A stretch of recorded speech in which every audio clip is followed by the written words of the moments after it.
Hello बच्चा लोग, तो कैसे हैं आप सभी। आई होप आप सभी जबरदस्त होंगे और आपके एग्जाम की प्रिपरेशन भी बहुत जबरदस्त तरीके से चल रही होगी। तो मैं आज आपसे बात क्या करने के लिए आया हूँ, आज मैं बात करने के लिए आया हूँ आपसे एक इम्पोर्टेंट टॉपिक जिसका नाम है उत्पाद विधि। अगर हिंदी में बात इंग्लिश में बात करें तो हमने उसका नाम क्या रखा है, value added method of net calculation of national income. ठीक है, तो मैं जो बात कर रहा हूं that is the third method, जिसके ऊपर हम निकालेंगे क्या, इसकी शुरुआत कैसे होती है, इन सभी चीजों के ऊपर बात करेंगे।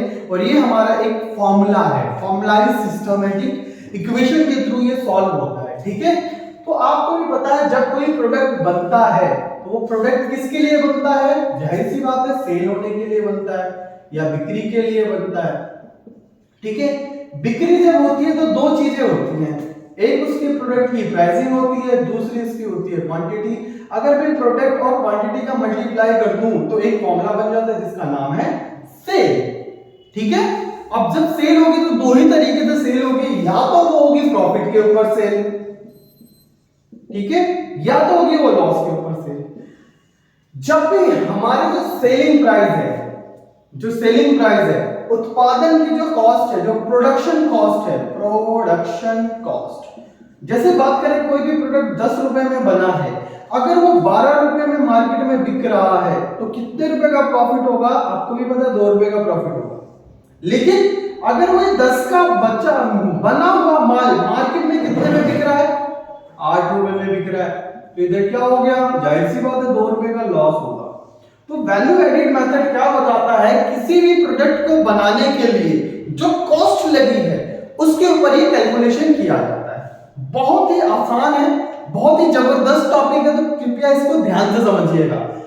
बच्चे इसको हल्के में लेते हैं, उनको इनकम मेथड आता है, एक्सपेंडिचर मेथड आता है, उत्पाद विधि सीखते नहीं है। लेकिन जिसने नहीं सीखा उसको क्या होता है, जब पेपर में आता है ना तो आंख से आंसू नहीं निकलते, क्या निकलते, खून निकलते। क्यों? क्योंकि उसने उस चीज की प्रैक्टिस की नहीं होती।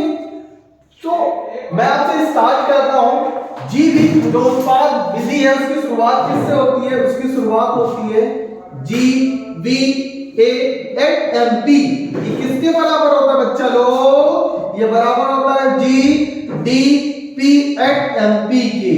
ठीक है, इसके थ्रू ये इसके बराबर होता है। तो सबसे पहले मैं बात कर रहा हूं इसकी बात कर रहा हूं, तो इसका फॉर्मूला क्या होता है, इसका फॉर्मूला होता है बिक्री, बिक्री, ठीक है, जिसको हम बोलते हैं सेल। ठीक है, प्लस क्या करो, change in stock, sorry plus करो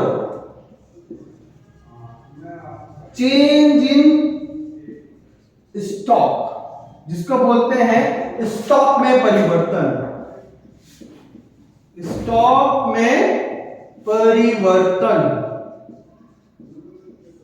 ठीक है, ये दूसरा है। तीसरा क्या है, मध्यवर्ती कंजम्पशन, जिसको बोलते हैं इंटरमीडिएट कंजम्पशन, जिसको हम लिखेंगे आईसी।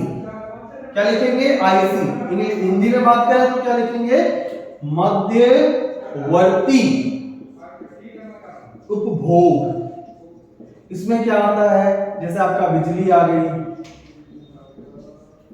कच्चा माल आ गया,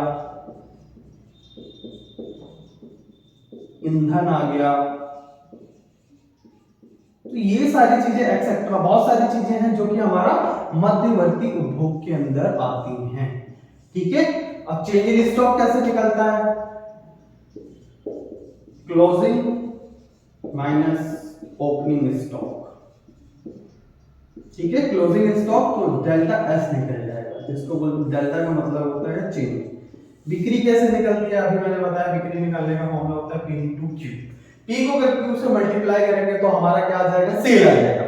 ठीक है, सेल्स दो तरीके से हो सकते हैं, प्रॉफिट में भी हो सकता है, लॉस में भी हो सकता है। तो एक बार ये ध्यान से देखो, क्या आपको ये जो टॉपिक समझाया गया, क्या ये समझ में आया? अगर समझ में आया तो इस चैप्टर की एंडिंग है भाई, ये चैप्टर यहीं पे खत्म हो जाएगा। आई होप मैंने आपसे जो चीजें शेयर की वो समझ में आई। अगर नहीं समझ में आया, कुछ डाउट आता है आपका, तो इस नंबर को जरूर याद रखिएगा, ये बहुत हेल्प करेगा, 8851231410।